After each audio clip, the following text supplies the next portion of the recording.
TKA, tapi UTBK. Tapi sebenarnya soal-soal UTBK itu hampir sama dengan TKA. Cuman untuk levelnya lebih tinggi gitu. Di bahasa Indonesia sendiri itu di bahasa Indonesia sendiri itu bahasa Indonesia mencakup 3 subtes ya. 3 subtes untuk bahasa Indonesia dalam UTBK. Yang pertama itu literasi bahasa Indonesia, kemudian yang kedua pengetahuan dan pemahaman umum, yang ketiga itu pemahaman bacaan dan menulis. Jadi total subtes UTBK itu ada 7, 3 diantaranya itu bahasa Indonesia semua.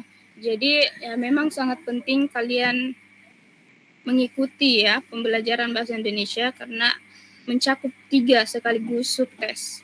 Nah, malam ini kita akan membahas soal-soal UTBK khususnya subtes pengetahuan dan pemahaman umum ya. Pengetahuan dan pemahaman umum ini dia soal-soal logika, lebih ke logika. Teksnya itu tidak terlalu panjang, yang panjang itu literasi bahasa Indonesia. Tapi untuk malam ini kita bahas ya pengetahuan dan pemahaman dulu ya. Teksnya tidak terlalu panjang, cuman butuh pemahaman logika. Pemahaman logika saja yang dibutuhkan kalau di pengetahuan dan pemahaman. Oke, kalau begitu kakak share screen ya soalnya.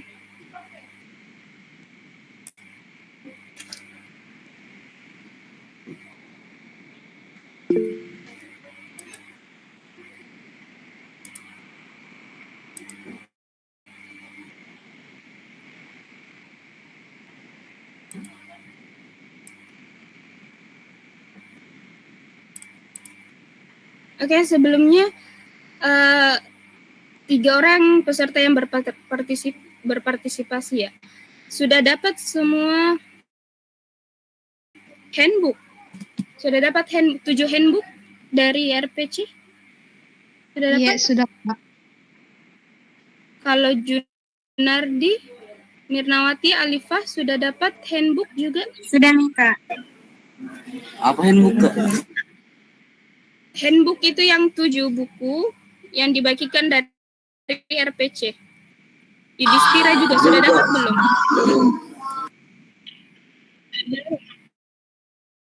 Ya mungkin dalam proses pendistribusian ya. Oke, sekarang kita akan membahas soal UTBK, khususnya yang ada di handbook. Yang sudah ada bukunya, handbooknya, ya silahkan dibuka ya. Kita akan bahas itu. Sekalian kakak share screen untuk yang tidak punya handbook. Kita bahas soal pengetahuan dan pemahaman umum. Bukunya itu berwarna biru.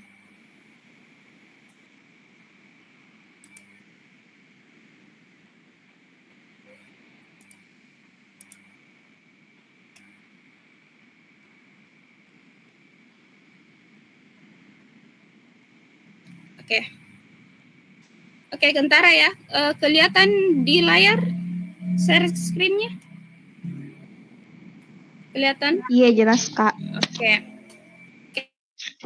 langsung saja karena ya kita juga sudah terlambat. Oke, yang pertama di sini nomor 1 yang punya handbook silakan dibuka handbooknya. Kita bahas paket 1 dulu ya. Paket 1. Nah, di paket 1 dengan paket 2 itu soalnya sama, pertanyaannya sama, cuman teksnya yang berbeda. Jadi untuk paket 1 ini akan kakak buat sebagai materi. Untuk paket 2 sebagai latihan untuk kalian ya. Di paket 2 nanti kalian yang kerja. Oke, silakan adalah kalimat yang mengandung makna lain. Oke. Nah, di soal pengetahuan dan pemahaman umum itu ada yang namanya makna sebenarnya. Oke. Ada namanya makna lainnya. Kemudian ada makna sebenarnya. Sebelum kita membahas makna lain, kita bahas mengenai makna sebenarnya dulu. Oke, makna sebenarnya itu makna yang sering kalian dengar setiap hari. Makna sebenarnya itu makna yang sesuai dengan KBBI. Oke. Bagaimana contohnya? Contohnya itu dari kata menarik. Oke.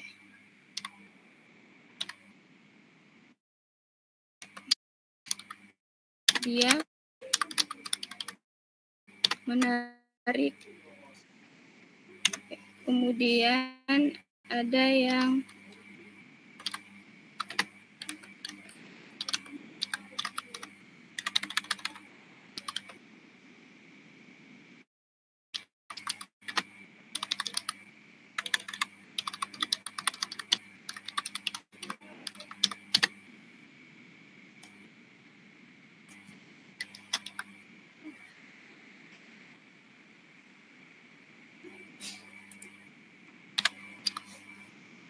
Oke. Makna sebenarnya itu makna yang sesuai dengan KBBI. Nah, berbeda dengan makna sebenarnya, makna lain itu dia tidak menggunakan makna yang sesuai dengan KBBI. Dalam artian, dia menggunakan makna konotasi, makna yang bukan sebenarnya. Contohnya, dia bagaikan bintang di langit. Nah, bintang di langit. Apakah bintang di langit ini bermakna bintang yang bercahaya di langit? Dia itu adalah bintang yang sering kita lihat di langit. Bukan ya? Dia itu ya manusia. Tapi mungkin saking cantiknya atau saking mempesonanya sehingga dia diibaratkan bagaikan bintang. Tapi sebenarnya bintang ini ya bukan bintang yang ada di langit, tapi bintang ya diumpamakan dia cantiknya seperti bintang, cahayanya seperti bintang. Nah, jadi makna lain itu makna konotasi ya.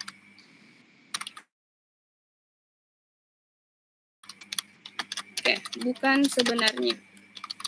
Nah, perhatikan contoh 1 dan 2.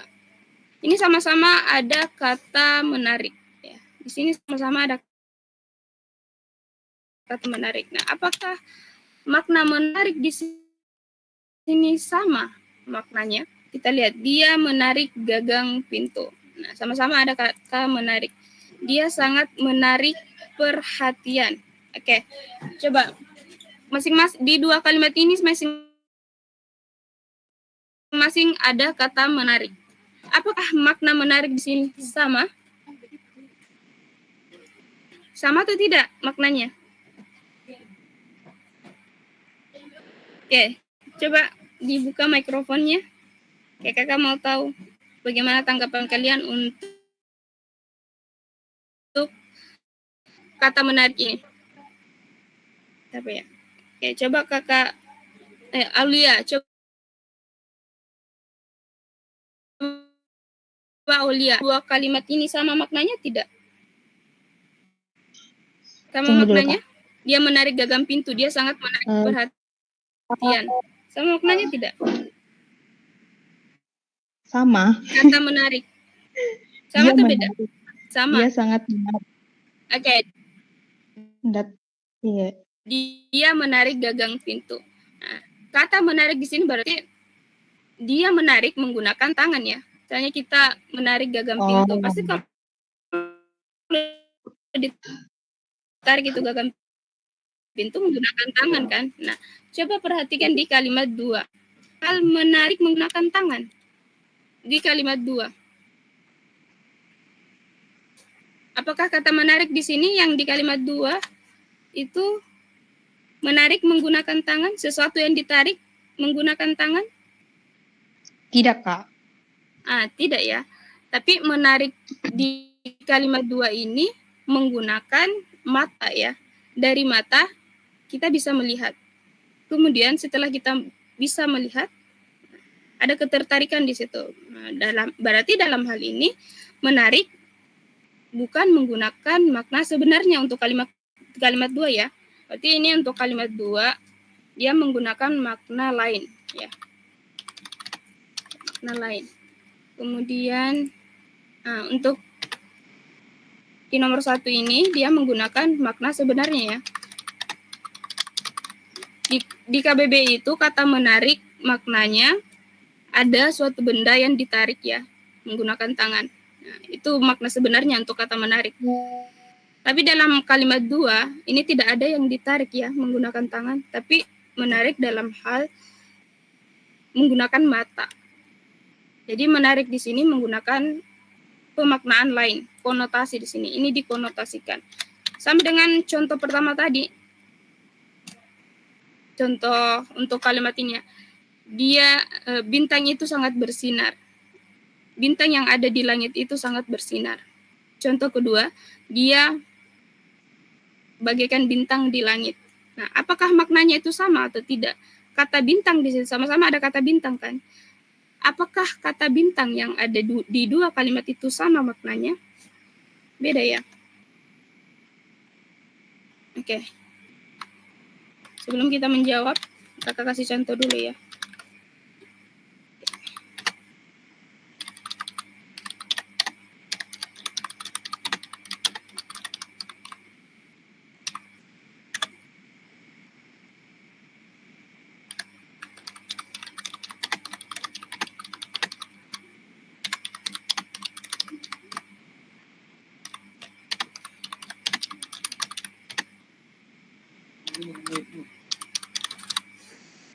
Oke.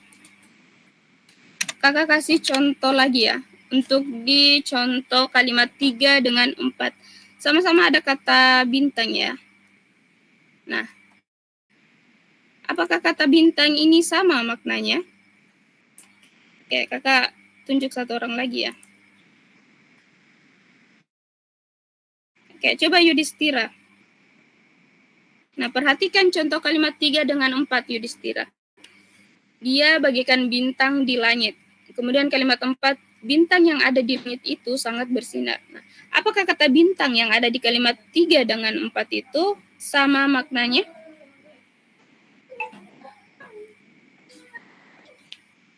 Sama maknanya tidak? Bintang itu makna sebenarnya benda langit ya. Bintang itu benda langit. Apakah kata bintang di situ sama maknanya?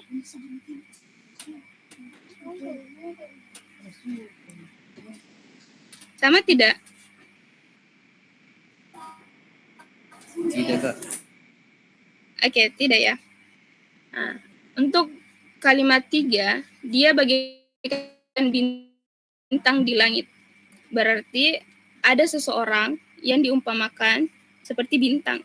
Dalam artian bintang di sini bukan benda langit ya, tapi kecantikan di sini, kecantikan atau keindahan seseorang. Sehingga diibaratkan sebagai bintang. Nah, kalau di kalimat 4 ini, bintang yang ada di langit itu sangat bersinar. Berarti ini dia menunjukkan kalau yang dimaksud bintang di kalimat 4, ya benda langit itu. Tidak ada pengibaratan di situ. Dan tidak ada objek lainnya, hanya objek bintang. Nah, kita kembali ke soal ya. Yang ditanyakan makna lain, berarti makna yang tidak sesuai dengan KBBI. Makna konotasi. Nah, kita lihat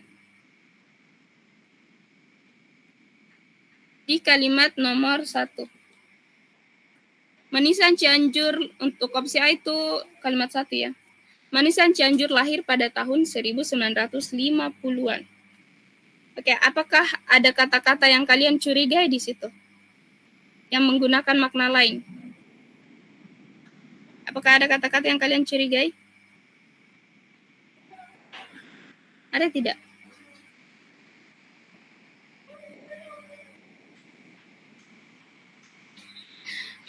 Mana suaranya ini? Ataukah karena Tidak ada, sudah? Kak. Oke, tidak ada yang dicurigai. Semuanya menggunakan makna sebenarnya. Oke, kalau begitu apa yang dicurigai? Kalimat berapa yang dicurigai? Ada kalimat lainnya?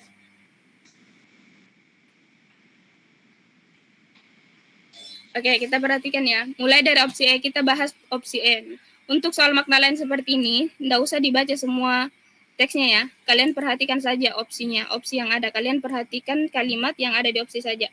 Oke, kita mulai di opsi E, kalimat 9. Buah yang sudah dijadikan manisan dapat disimpan di suhu ruangan hingga seminggu lamanya. Nah, di kalimat 9 ini tidak ada ya, tidak ada kata-kata yang menunjukkan kalau dia konotasi, makna lain. Tidak ada, semua menggunakan makna sebenarnya. Buah ini, ya buah ya sebuah benda yang dikonsumsi. Nah, ini buah itu makna sebenarnya ya. Manisan juga makna sebenarnya. Ini tuh produk dari buah yang diawetkan. Suhu juga makna sebenarnya. Nah, seminggu ini menunjukkan waktu ya. Berarti semuanya menggunakan makna sebenarnya untuk kalimat 9.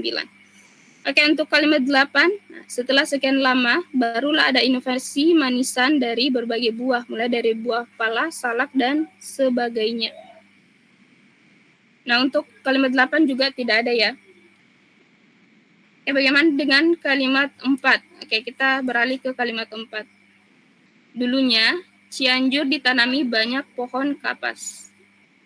Cianjur ini nama kota, berarti ini makna sebenarnya ya. Oke, pohon kapas. Nah, ini juga sebuah pohon, berarti makna sebenarnya. Tidak ada yang mencurigai di sini ya. Oke, untuk kalimat 3, Nyonya Tanlah yang menjadi pelopornya. Oke, apa itu pelopor? Pelopor itu penemu ya. Oke, kita lihat di kalimat 2, apa yang ditemukan Nyonya Tan. Bukan berasal dari orang-orang pribumi. Ide untuk membuat manisan buah khas Cianjur justru muncul dari orang-orang keturunan Tionghoa yang hidup di Indonesia. Nyonya Tan yang menjadi pelopornya. Nah, ternyata yang ditemukan Nyonya Tan itu manisan ya. Berarti pelopor di sini ini bersinonim dengan kata penemu ya. Jadi itu makna sebenarnya kalau pelopor. Dia bersinonim, bukan makna lain. Berarti jawabannya di sini kalimat 1 ya. Kita lihat manisan Cianjur lahir pada tahun 1950-an. Kata-kata apa yang dicurigai? Ya, ini ya, kata lahir. Oke, lahir kira-kira makna sebenarnya apa? Lahir digunakan untuk apa? Lahir itu makna harfiahnya, makna yang sesuai KBBI-nya, itu sesuatu yang tercipta dari, bukan tercipta ya, tapi sesuatu yang ada melalui rahim seseorang, bukan seseorang, tapi rahim makhluk hidup. Karena bukan saja manusia yang melahirkan, ada juga binatang. Ya, jadi makna harfiahnya, makna sebenarnya lahir itu sesuatu yang ada atau sesuatu yang timbul dari rahim makhluk hidup. Baik itu rahim manusia ataupun rahim hewan. Kita lihat di sini, manisan Cianjur lahir pada tahun 1950-an. Manisan Cianjur itu bukan makhluk hidup, bukan manusia ataupun bukan hewan. Dia itu tumbuhan yang tidak bisa melahirkan. Jadi lahir di sini dia menggunakan makna konotasi, makna lain. Seharusnya di sini manisan Cianjur ditemukan ya, bukan lahir tapi ditemukan pada tahun 1950-an. Jadi menggunakan makna lain di sini kata lahir ya. Oke, mungkin adik-adik masih bingung, masih ada soal seperti ini. Yang punya buku handbook, coba ke paket 2 nomor 1. Paket 2 nomor 1 itu sama ya soalnya, cuman teksnya saja yang berbeda. Oke, kita lihat di sini, sama-sama mencari makna lain. Sama-sama mencari makna lainnya. Berarti makna yang tidak sesuai dengan KBBI, makna konotasi. Nah, kita lihat kira-kira di kalimat berapa di sini? Kira-kira kalimat berapa yang menunjukkan ada makna lain? Makna yang tidak sesuai dengan makna yang di KBBI. Oke, kakak kasih waktu 1 menit ya, berdasarkan penjelasan kakak di nomor 1 tadi. Di nomor 1 paket 1.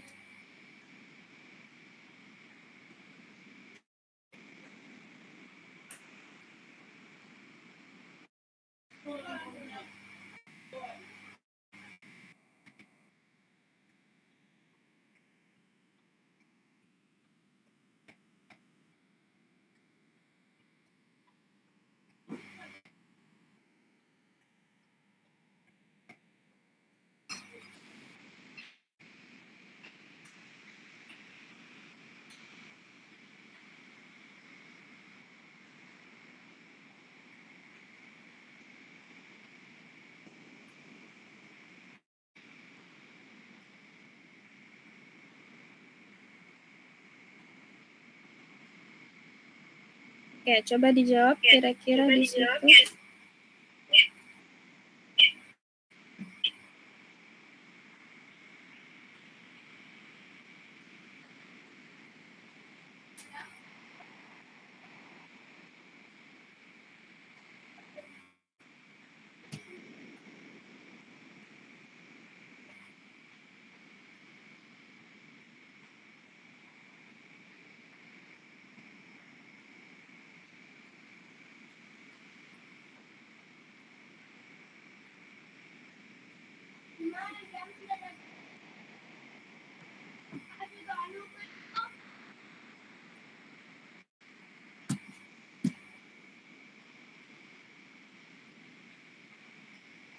Oke, sudah ada yang dapat jawabannya?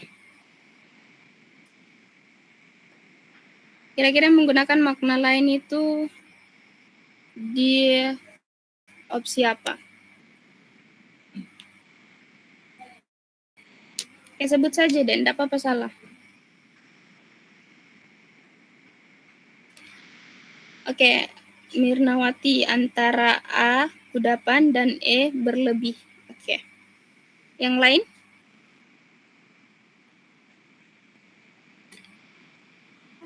Apa jawabannya?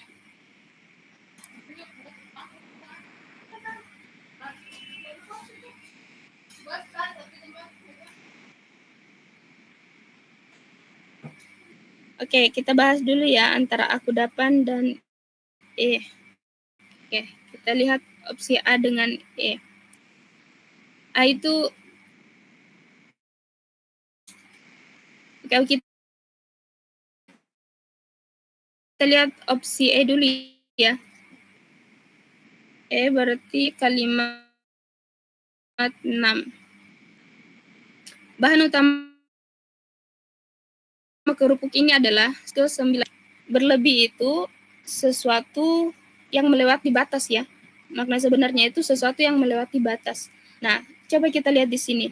Apakah di kalimat 6 ini ada sesuatu yang melebihi batas? Nah, coba perhatikan. Bahan utama kerupuk ini adalah singkong yang jumlahnya berlebih di Jawa pada abad ke-19. Nah, sini ada objeknya ya. Objeknya itu adalah singkong.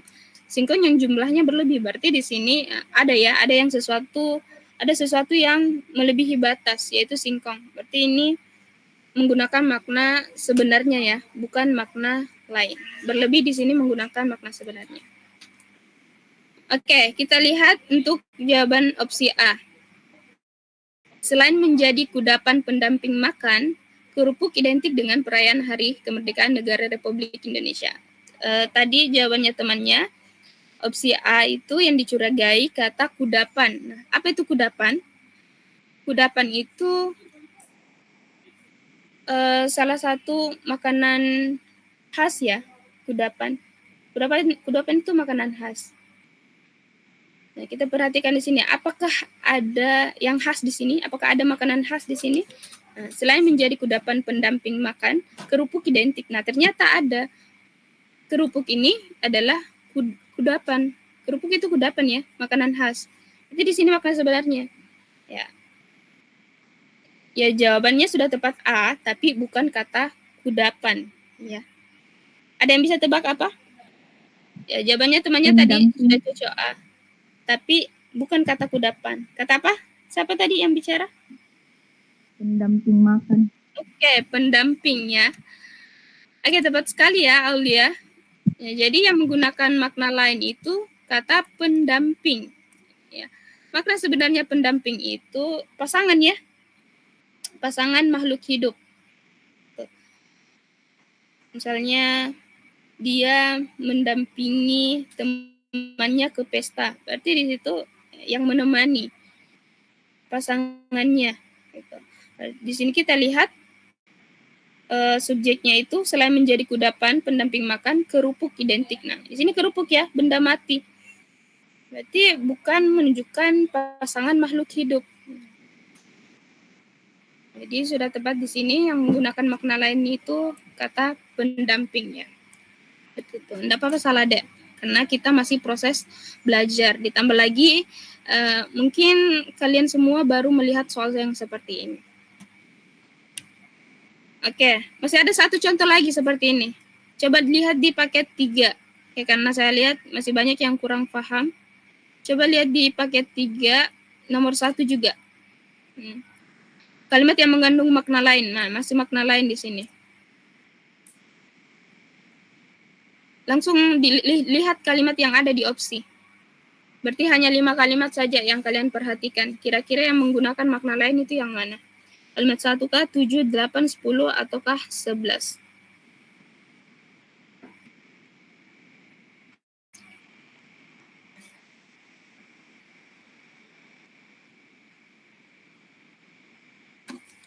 Oke, kasih waktu 1 menit ya.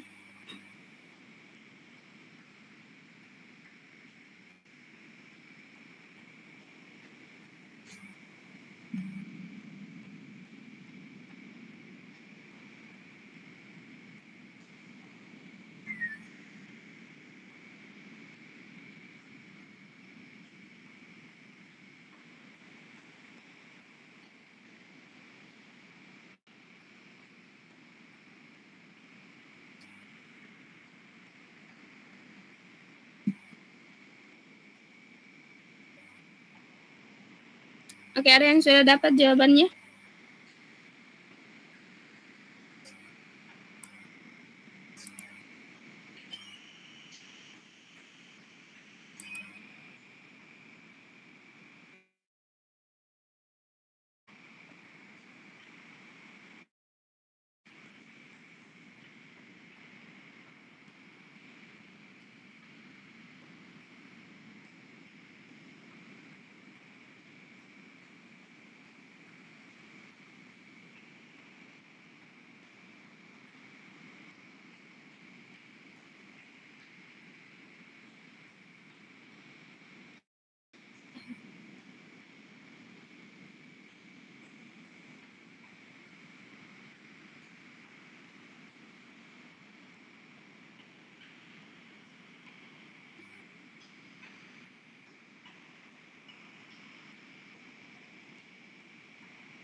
Oke, ada yang sudah dapat jawabannya?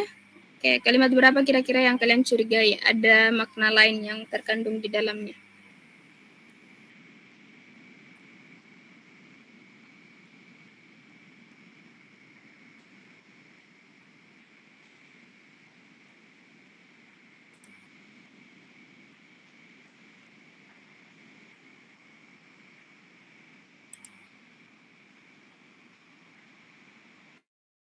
Oke, ada yang mengatakan kalimat 8, dikenakan. Oke, kita lihat.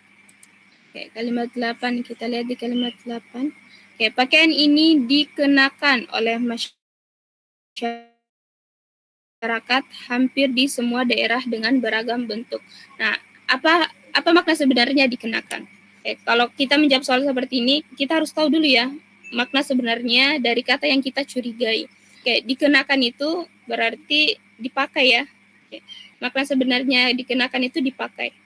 Pakaian ini dikenakan oleh masyarakat. Nah, ternyata di sini ada yang dipakai ya, yaitu pakaian. Berarti di sini dia masih menggunakan makna sebenarnya ya untuk kalimat 8. Oke, kita langsung bahas ya untuk opsi A, kalimat 1. Kata kebaya mirip dengan istilah cambaya dari Gujarat dan abaya dari Arab. Oke, di sini tidak ada yang kata-kata yang kita curigai ya. Atau ada yang kalian curigai? Oke, ada yang mengatakan 1. Kalimat kata apa? Kata apa? Kalimat 1. Kata apa di kalimat 1? Ada tidak?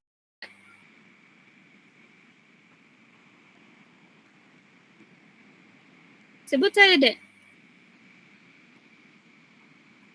Oke, ada yang mengatakan kalimat 11, dia mati. Ya, tadi yang kalimat 1, apa itu? Yang dicurigai di kalimat 1?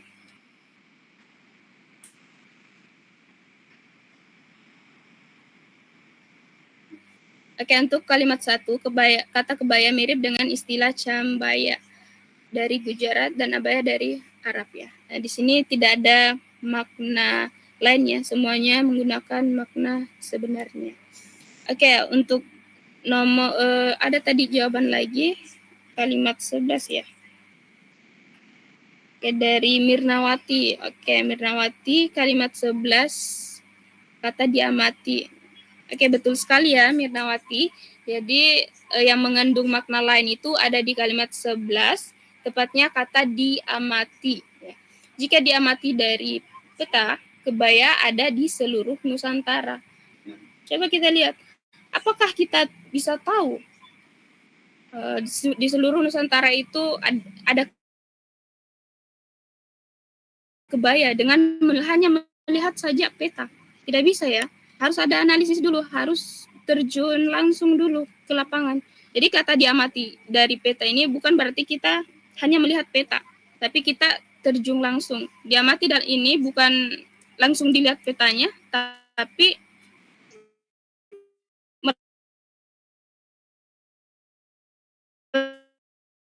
melakukan penelitian ya. Turun langsung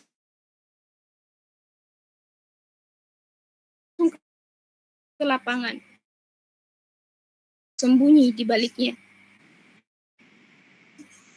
Sama dengan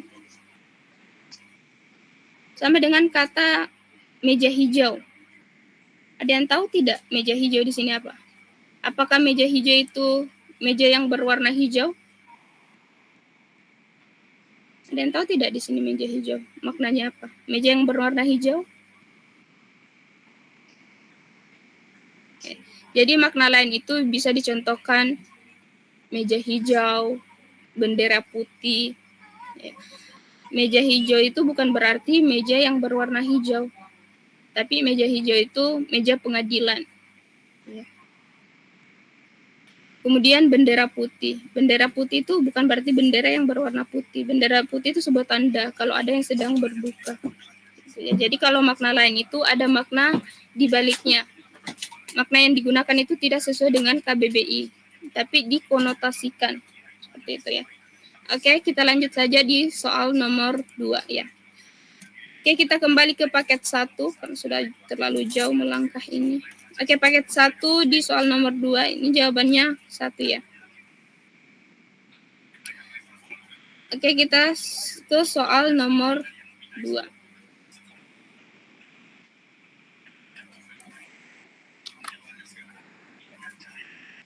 Oke, di soal nomor 2 itu yang ditanyakan adalah kata yang tepat untuk menyimpulkan situasi dalam bacaan. Oke. Situasi itu keadaan ya, keadaan apa yang ada dalam teks itu, apa yang terjadi. Bagaimana suasananya, bagaimana situasinya, bagaimana keadaannya dalam teks itu. Oke, kita baca dulu ya. Untuk menunjukkan atau untuk menganalisis situasinya, ya, kita harus membaca keseluruhan teksnya. Membaca secara cepat saja ya. Oke, kita lihat. Manisan Cianjur lahir pada tahun 1950-an, bukan berasal dari orang-orang pribumi. Ide untuk membuat manisan buah khas Cianjur justru muncul dari orang-orang keturunan Tionghoa yang hidup di Indonesia. Nyonya Tanlah yang menjadi pelopornya. Dulunya Cianjur ditanami banyak pohon kapas, namun sering berjalannya waktu, orang-orang keturunan Tionghoa yang datang mulai menanami lahan-lahan kosong dengan pohon mangga dan murbei. Produksi buah yang melimpah menjadikan buah mangga dan murbei banyak berjatuhan dan berakhir busuk di atas tanah. Melihat hal tersebut, mereka kemudian mencoba untuk buah-buahan yang sudah dengan menggunakan campuran air, gula, dan garam, lalu dijadikan manisan.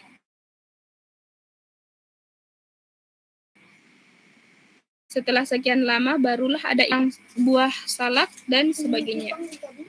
Buah yang dijadikan manisan dapat disimpan di surangan hingga seminggu lamanya. Ada beberapa yang bisa kita garis bawahi di sini. Ya. Dimulai dari paragraf 1 yang mengatakan kalau manisan Cianjur itu lahir pada tahun 90-an ya. Nah, kita harus tahu asal-usulnya, kemudian bukan berasal dari orang pribumi. Manusiaan bahasa Cianjur muncul dari orang keturunan Tionghoa. Oke, Cianjur itu ditanami banyak pohon kapas. Seiring berjalannya waktu, orang-orang datang mulai menanami lahan-lahan kosong dengan pohon mangga dan murbe.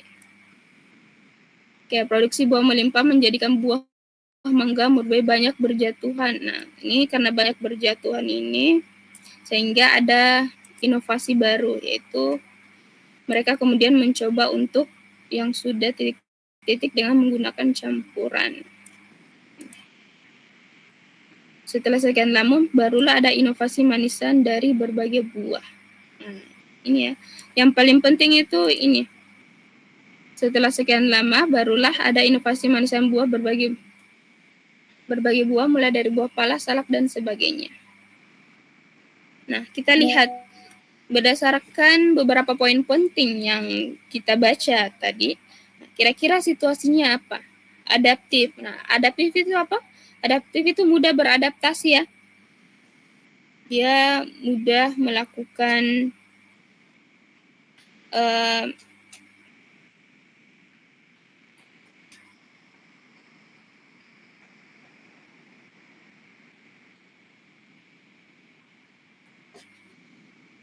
adaptif itu mudah beradaptasi, mudah melakukan perkembangan di situasi apapun ya. Oke, kreatif itu apa? Ya, kreatif itu banyak idenya. Ya. Bukan hanya satu, tapi ya banyak. Tahu sendiri kan bagaimana itu kreatif, memiliki banyak ide. Kalau produktif itu aktif ya, aktif melakukan sesuatu hal. Kemudian ekspresif itu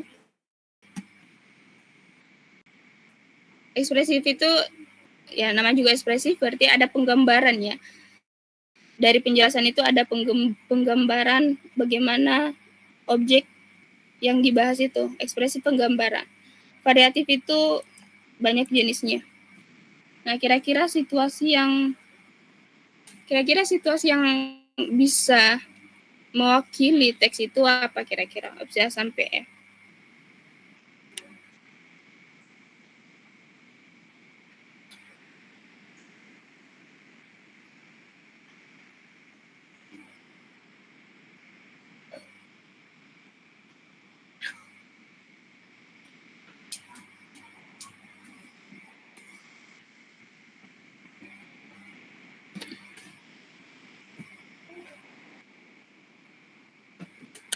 Oke, apa kira-kira?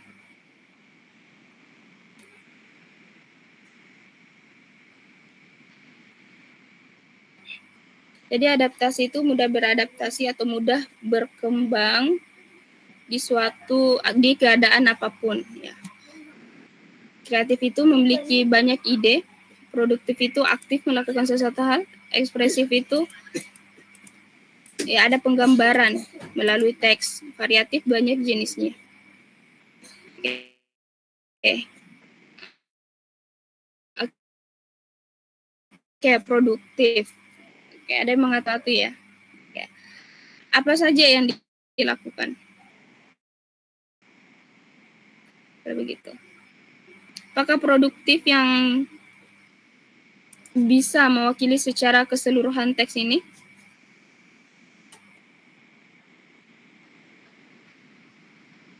Produktif dilihat dari mananya, Mirna? Oke, bisa dibuka mic-nya. Oke, kira-kira produktif itu dilihat dari teks yang mana?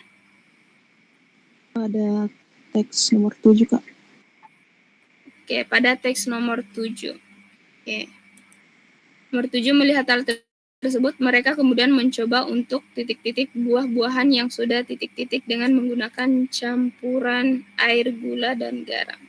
Lalu dijadikan manisan. Oke, setelah sekian lama barulah ada inovasi.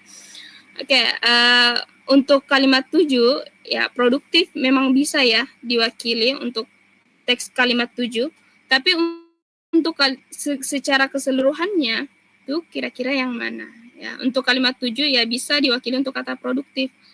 Tapi untuk secara keseluruhan tidak bisa ya untuk produktif itu.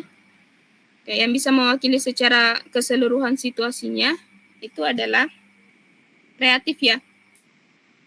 Oke, jadi jawabannya itu kreatif. Mengapa kreatif? Nah, karena di sini di Cianjur itu awalnya itu ditanami pohon kapas. Kemudian ya, sering berjalannya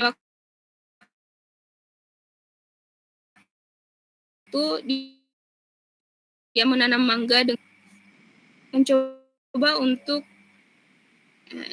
kira-kira nih campuran air, gula, dan garam itu dia mengawetkan buah itu. Berarti itu ada sisi kreatifnya ya. Di kalimat 7 kita melihat sisi kreatif di situ. Karena banyaknya buah yang berjatuhan dan berakhir busuk, makanya dia mencoba untuk mengumpulkan semua buahnya, kemudian dia mengawetkannya menggunakan campuran air, gula, dan garam. Nah, tidak berhenti dari situ. Setelah itu ada lagi inovasi barunya. Berarti di sini ada lagi kreativitas lainnya selain mengawetkan. Kreativitasnya yang lainnya itu bukan lagi dari mangga dengan murbe ya, tapi banyak buah pala, salak, dan sebagainya ya. Jadi bukan hanya satu sisi kreatifnya di sini, bukan hanya buah mangga dengan murbe saja, tapi ya, berkembang lagi menjadi buah-buahan lainnya ya. Jadi kreatif di sini. Kalau produktif itu hanya sebagian kecil saja yang diwakili. Oke, lanjut ya. Untuk di kalimat untuk soal nomor 3. Nah, ini kalimat nomor 7. Kalimat 7 dalam bacaan tersebut akan menjadi bermakna bila dilengkapi dengan kata-kata. Nah, kita lihat kalimat nomor 7. Melihat hal tersebut, mereka kemudian mencoba untuk titik-titik buah-buahan yang sudah titik-titik dengan menggunakan campuran air, gula, dengan garam. Nah, kira-kira titik-titiknya itu di siapa? Oke, kakak hapus dulu ini supaya kelihatan.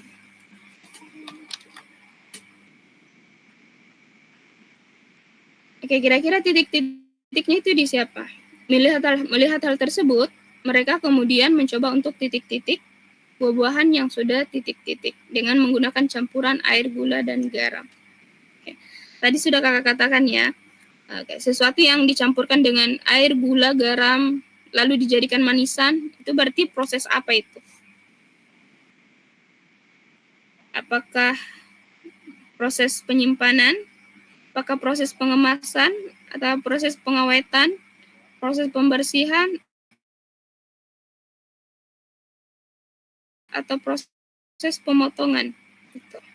Jadi sesuatu yang dicampurkan dengan air, gula, garam, kemudian dijadikan manisan, itu proses apa? Oke, C ya. Oke, sudah tepat ya jawabannya Junardi.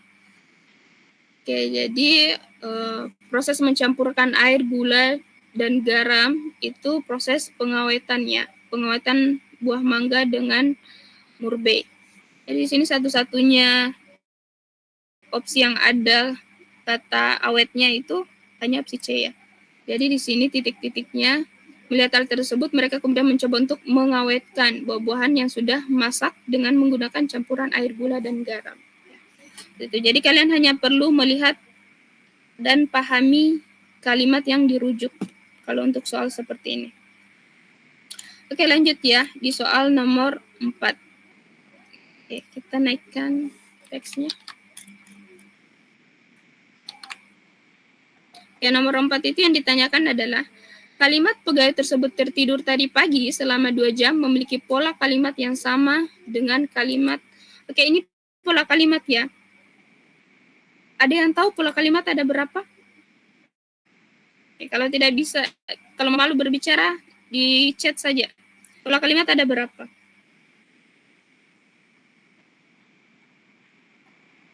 Ada yang tahu pola kalimat? Pola kalimat itu yang SPOK ya.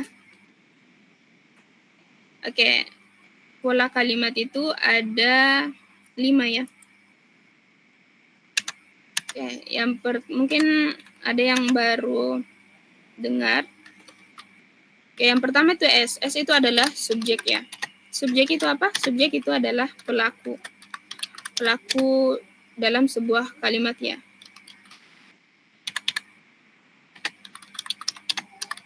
Oke. Pelaku di sini bukan hanya manusia ya, tapi apapun itu yang menjadi pelakunya. Benda juga bisa menjadi pelaku. Contohnya seperti ini.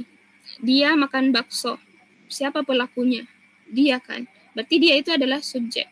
Contoh kedua, bola itu masuk ke gawang. Apa yang masuk ke gawang?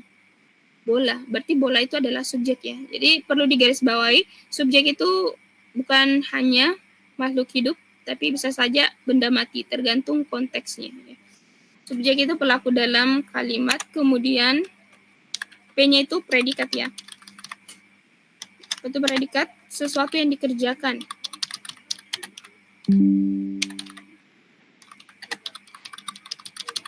Oke, sebelumnya untuk subjek tadi itu, untuk mengetahui subjek dalam sebuah kalimat, kalian hanya perlu mencari 2 pertanyaan saja.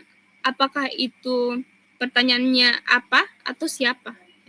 Dia makan bakso di warung. Berarti pertanyaannya itu siapa? Siapa yang makan bakso?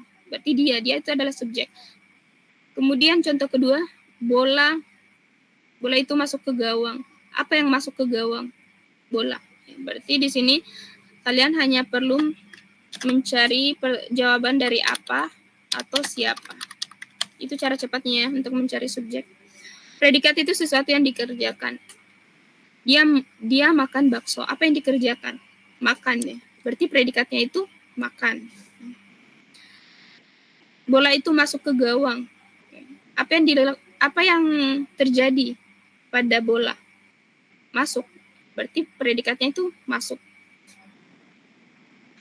Semua kata kerja itu masuk predikat. Kemudian apalagi? SPOK ya. O-nya apa? O-nya itu adalah objek ya. Objek itu sesuatu yang menjadi sasaran. Yang menjadi sasaran subjek. Dalam kalimat satu tadi, dia makan bakso di warung. Apa yang menjadi sasarannya? Subjek. Apa yang menjadi sasarannya? Dia. Apa yang dimakan oleh dia? Yang dimakan adalah bakso ya. Sasarannya adalah bakso. Berarti objeknya adalah bakso. Nah, untuk contoh kedua, bola itu masuk ke gawang. Apa sasarannya? Itu tidak ada sasarannya. Bola itu masuk ke gawang. Kenapa tidak ada sasaran? Kenapa gawang tidak masuk ke sasaran? Karena ada preposisi.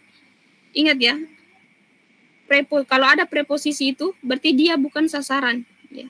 Dia itu keterangan. Preposisi apa? Preposisi itu kata depan. Di, ke, itu adalah preposisi. Jadi kalau ada dalam kalimat, dia diawali dengan di, atau katanya diawali dengan di yang pakai spasi ya. Di yang spasi, bukan di yang disambung. Itu berarti preposisi. Jadi bola itu masuk ke gawang. Tidak ada objeknya. Tidak ada sasarannya. Kemudian keterangan.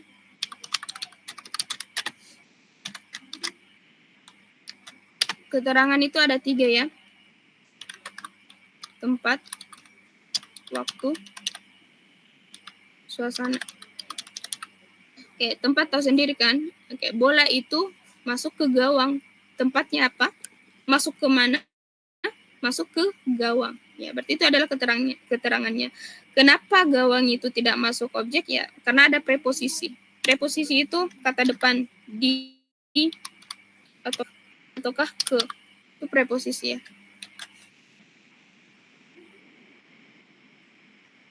Kemudian untuk contoh pertama tadi,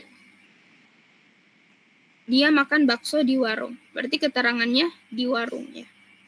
Oke, yang terakhir, yang ini jarang dalam sebuah kalimat ya.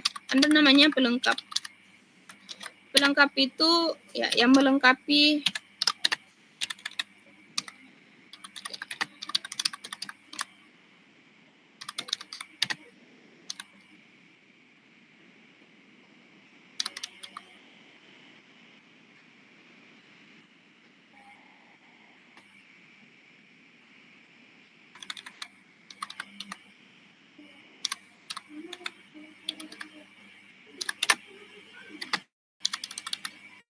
Oke, jadi pelengkap itu dia jarang ada ya dalam pola kalimat. Jarang bukan berarti tidak ada. Ada juga, tapi jarang sekali. Ya, pelengkap itu yang melengkapi setiap pola kalimat. Dia sifatnya fleksibel ya. Mau dia di belakang. Oke, kita lihat di sini. Pelengkap itu yang melengkapi setiap pola. Pelengkap itu bisa setelah subjek, bisa setelah predikat, bisa setelah objek, bisa setelah keterangan. Makanya dia disebut fleksibel. Ya, sebentar ada contohnya. Oke, kita lihat di teksnya. Teks yang ada di kalimat 4. Pegawai tersebut tertidur tadi pagi selama 2 jam. Kita sudah tahu pola kalimat ya, ada 5, yaitu subjek, predikat, objek, keterangan. Di mana subjek itu adalah pelaku, predikat itu apa yang dikerjakan oleh pelaku, objek itu apa sasarannya si pelaku, keterangan itu ada 3, tempat, waktu, ataukah suasana. Kalau tempat itu dia diawali dengan di ataukah ke. Oke, sesuatu yang menunjukkan tempat. Pelengkap itu dia sifatnya fleksibel, bisa setelah subjek, predikat, objek, ataupun keterangan. Kayak kita lihat di teksnya. Pegawai tersebut tertidur tadi pagi selama 2 jam, memiliki pola kalimat. Nah, berarti sampai sini ya. Oke, selama 2 jam sampai situ. Kita buat pertanyaan. Apa atau siapa di sini? Siapa ya? Karena dia makhluk hidup. Kalau benda mati berarti pertanyaan apa? Siapa yang tertidur? Pegawai tersebut. Berarti pegawai tersebut itu adalah subjek ya. Oke, predikat. Oke. Apa yang dilakukan oleh pegawai? Yang dilakukan adalah tertidur. Berarti tertidur itu adalah predikatnya. Ya, sesuatu yang dilakukan itu adalah predikat. Tertidur itu adalah predikat. Oke, kita lihat di sini. Apa sasarannya si subjek? Adakah sasarannya di situ? Tadi pagi selama 2 jam. Apakah ini sebuah sasaran? Tadi pagi selama 2 jam. Apakah itu sebuah sasaran atau bukan? Tidak. Oke, tadi pagi selama 2 jam. Oke, bukan sasaran ya. Jadi di sini tidak ada objeknya, sama tadi dengan bola itu masuk ke gawang. Tidak ada objeknya, tidak ada sasarannya. Oke, jadi tadi pagi selama 2 jam itu masuk apa?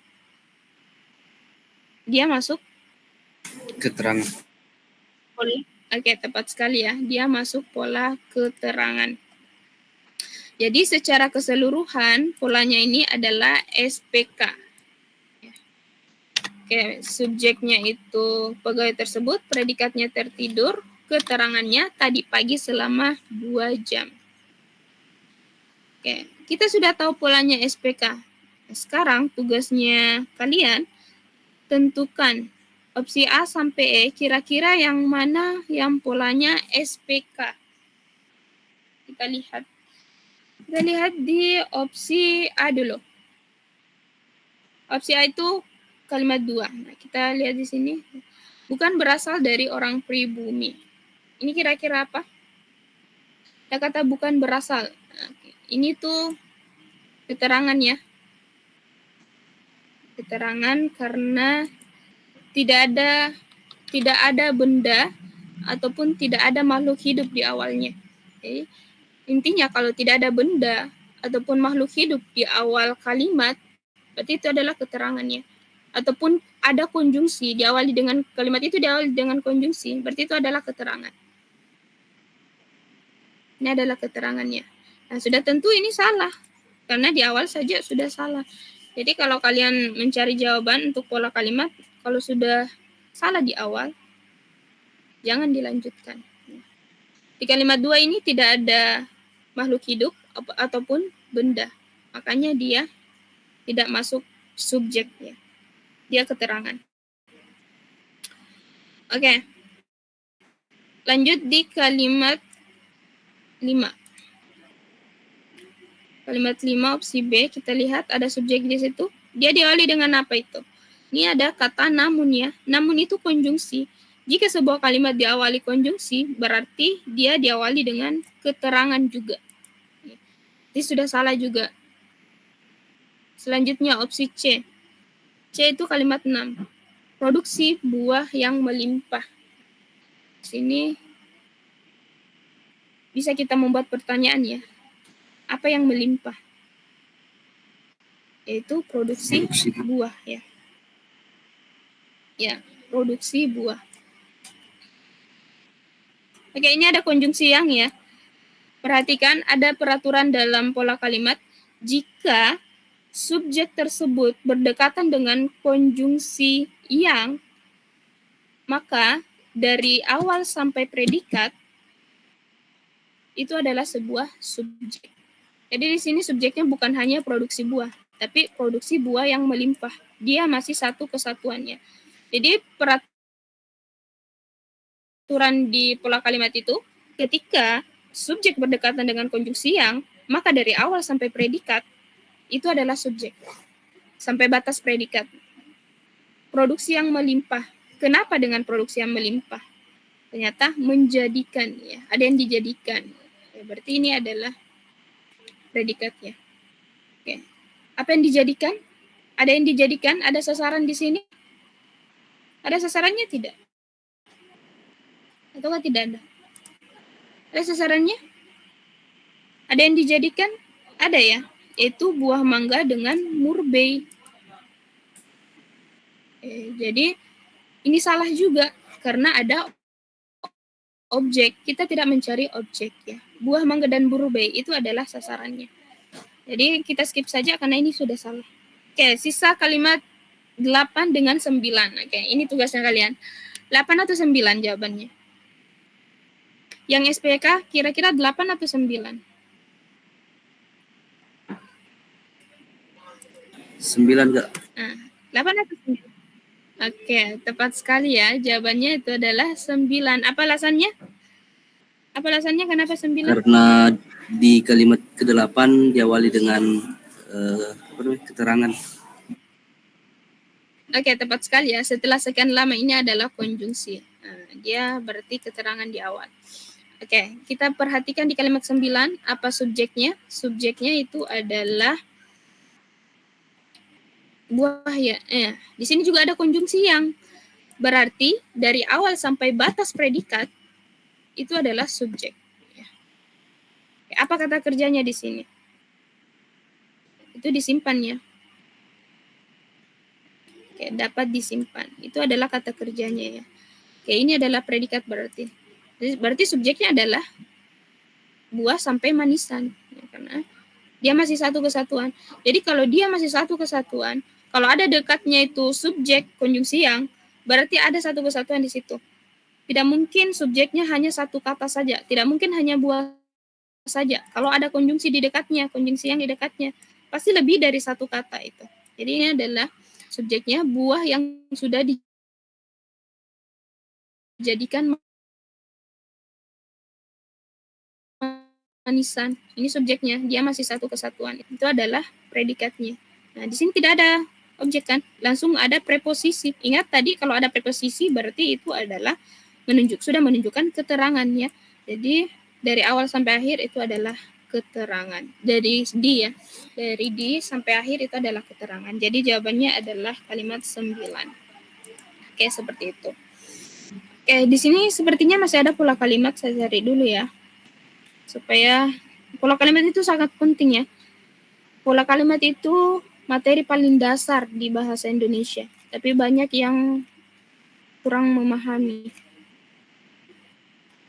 Sepertinya masih ada di sini pola kalimat. Kita lihat di paket 2.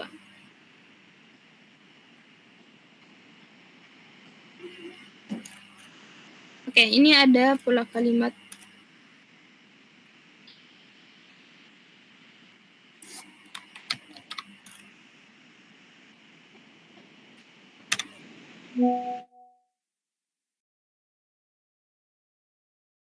Oke, kita lihat sama tadi ya. Yang ditanyakan pola kalimat pada kata contoh. Nah, mulai dari sini. Contoh soal ujian yang sulit itu sedang dibahas di perpustakaan. Oke. Sini ada konjungsi yang juga ya. Nah, ada konjungsi yang juga. Berarti ada perluasan subjek di sini. Subjeknya bukan hanya contoh soal, tapi lebih dari itu. Jadi subjeknya di sini apa? Oke. Ataukah kakak ganti pertanyaannya? Apa pola dari contoh soal ujian yang sulit itu sedang dibahas di perpustakaan? Apa polanya ini? Ada yang tahu? Apa pola keseluruhannya?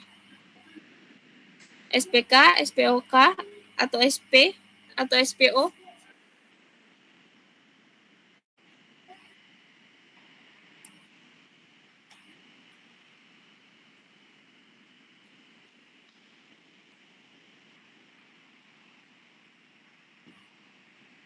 Apa kira-kira polanya? Ada yang tahu? Jadi ketik saja di text box. SPOK, SP, untuk kalimat contoh soal ujian yang sulit itu sedang dibahas di perpustakaan. Apa polanya? Oke, SPK. Dia mengatakan SPK. Oke, kita lihat, kita analisis ya. Apa subjeknya? Subjeknya itu contoh soal ujian. Ternyata ada konjungsi yang. Berarti ini adalah perluasan ya. Subjeknya terjadi perluasan pada subjek.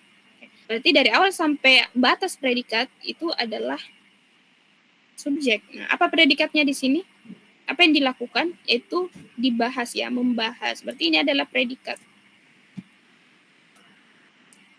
Apa yang dibahas? Yaitu contoh soal ujian yang sulit itu. Ini adalah subjek. Oke. Sedang ini dia satu kesatuan dengan dibahas ya. Sedang itu konjungsi ya. Berarti dia satu kesatuan dengan kata setelahnya. Oke, jadi subjeknya itu contoh soal ujian yang sulit itu. Sedang dibahas itu adalah predikat. Oke, ada objeknya. Oke, ada sasarannya. Ternyata tidak ada. Di sini ada preposisi. Kalau ada preposisi berarti sudah menunjukkan tempat ya. Sudah tepat ya polanya SPK. Nah, ya sudah tepat di sini berpola SPK.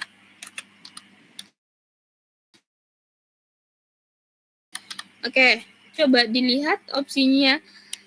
Opsi A di sini hanya ada opsi A sampai D ya. Kira-kira apa jawabannya di situ? Apa yang berpola SPK?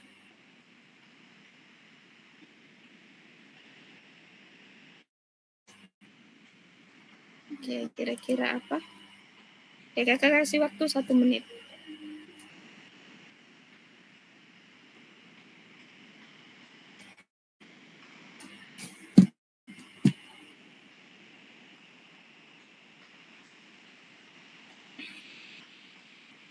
Ya, kira-kira apa yang berpola SPK?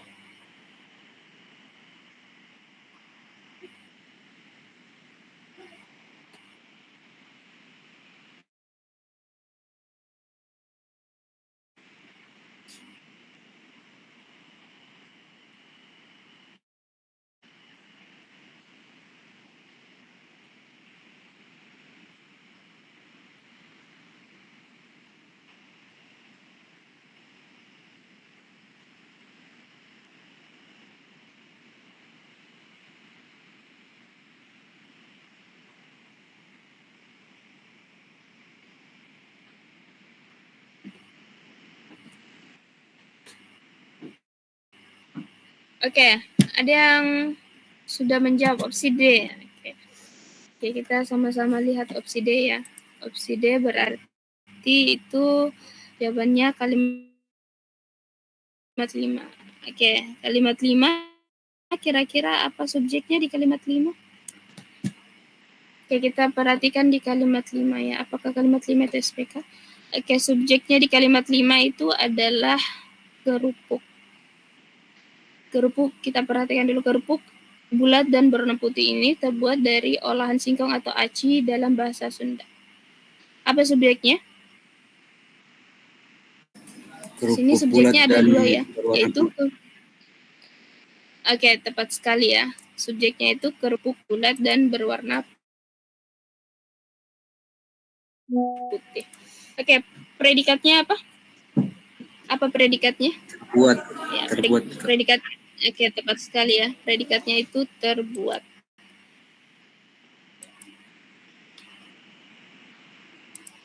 Oke, kemudian apa keterangannya? Dari olahan singkong atau Oke. aci dalam bahasa Sunda. Dari olahan singkong. Ya, dari olahan singkong atau aci dalam bahasa Sunda. Nah, apakah dari olahan singkong ini adalah keterangan? Dia masuk keterangan apa, Junardi? Dari 3 keterangan itu, dia masuk apa? Keterangan tempat, waktu, atau suasana? Kalau memang ini keterangan. Oke. Ini apa? Keterangan apa masuk apa, Junardi? Kan ada 3 tadi keterangan. Oke. Kalau kita tidak bisa jawab dia masuk keterangan apa, tempat, waktu, atau suasana, berarti itu bukan keterangan ya. Dia adalah pelengkap. Nah, jadi dalam sebuah kalimat, kalau ada konjungsi dari, kemudian konjungsi dengan, itu adalah pelengkap ya. Berarti ini adalah polanya bukan SPK, tapi SPPL. Subjek, predikat, pelengkap.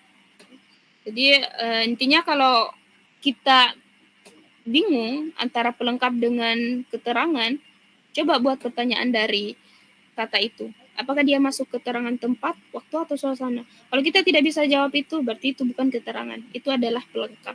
Seperti itu ya. Jadi untuk kalimat 5 ini adalah SPPL. Oke, ada saya lihat jawaban baru lagi. Oke, Aulia. Oke, jawabannya itu opsi C. Nah, kita lihat opsi C di kalimat 4. Kita perhatikan kalimat 4. Oke, Aulia apa subjeknya, Aulia? Apa subjeknya? Kerupuk. Oke, kerupuk ya. Oke, tidak ada konjungsi yang, berarti di sini subjek tunggal, bukan bertingkat. Oke. Apa predikatnya? Sudah tercatat.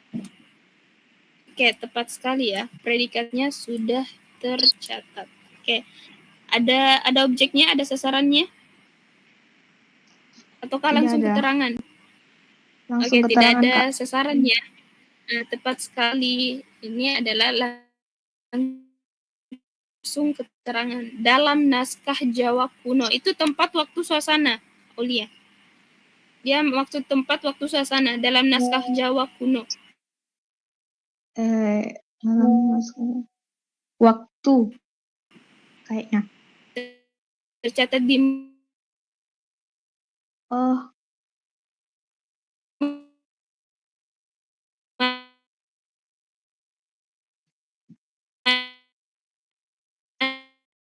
dalam naskah Jawa kuno itu menunjukkan tempat ya. Berarti di sini ya ada keterangan waktu dan tempatnya.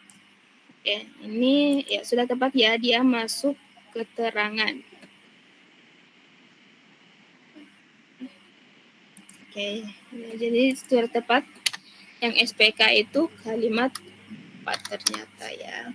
Itu. Jadi untuk membedakan pelengkap dengan keterangan itu kita buat pertanyaan di dalamnya. Apakah dia bisa menjawab apakah itu keterangan tepat, waktu, atau suasana? Kalau tidak bisa berarti itu adalah pelengkap.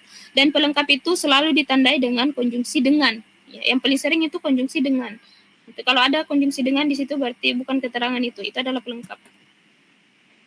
Oke, lanjut ya. Kayaknya di sini masih ada pola kalimat deh.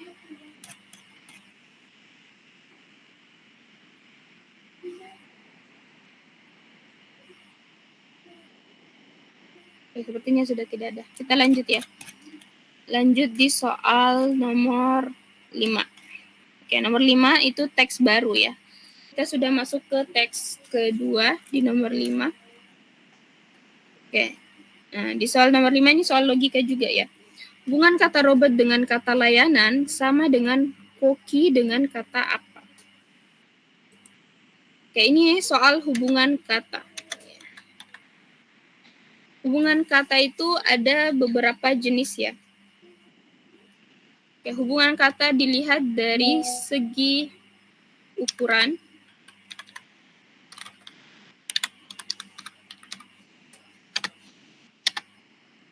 Oke, kemudian dilihat dari segi jenis, satuan,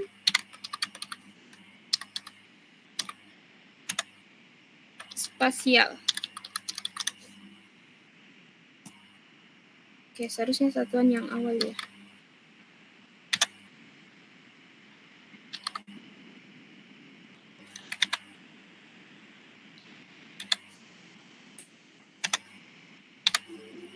Oke, jadi ada beberapa ya, ada beberapa jenis hubungan kata. Yang pertama itu bisa dilihat dari segi satuan. Oke, kakak langsung ke contohnya saja ya, supaya kalian mudah memahami. Nah, misalnya, kalau dilihat dari hubungan satuan itu,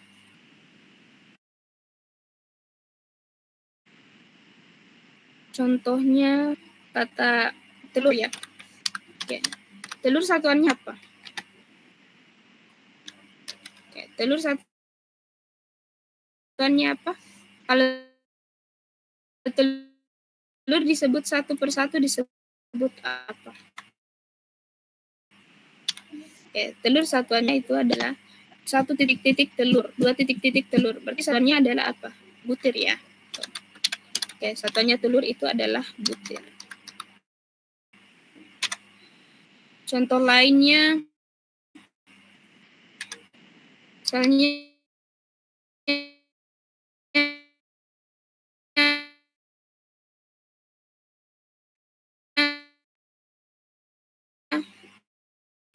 bawang.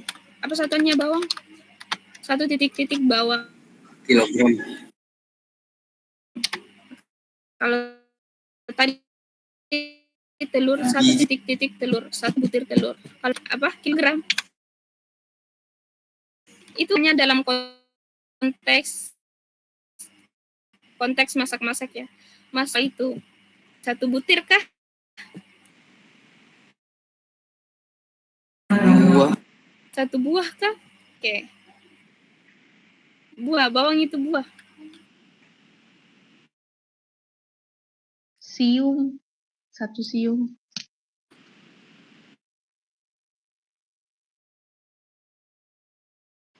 Oke, jadi kalau bawang itu ya siung. Jadi kalau hubungan kata banyak. Satuannya butir bawang, satuannya siung. Dan apa lagi? Contohnya kalau bunga. Satuannya apa kalau bunga? Satu titik-titik bunga. Bunga itu apa? Satuannya?